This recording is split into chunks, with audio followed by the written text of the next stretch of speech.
नमस्कार रसिक श्रोते हो.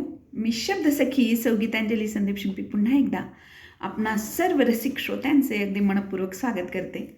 आज तुमच्या पुढे सादर करणार आहे मराठीतील ज्येष्ठ साहित्यिक, सुप्रसिद्ध साहित्यिक, आधुनिक वाल्मिकी असे ग दी माडगूळकर यांचीच एक सुंदर अशी कविता मी तुमच्यासाठी घेऊन आलेली आहे, जिचं शीर्षक आहे नदी सागरा मिळता.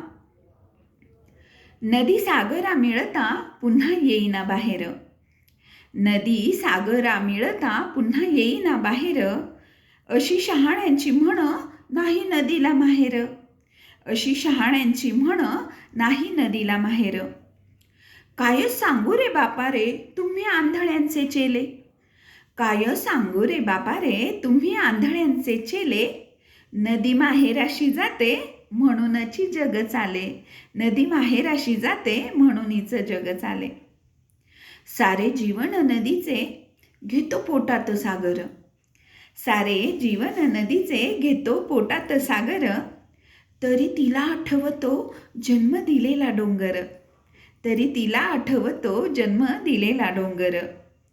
डोंगराच्या मायेसाठी रूप वाफेचे घेऊन.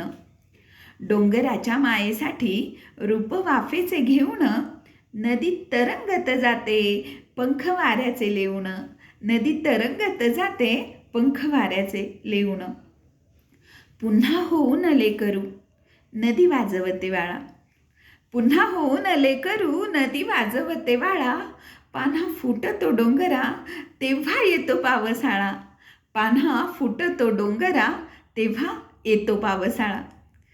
भूगोलातील जलचक्र ही संकल्पना इतकी सहज सुंदर अशी कवितेत गुंफून मांडणारे शब्दप्रभू गदिमा यांच्या चरणी खरोखरच नतमस्तक. धन्यवाद.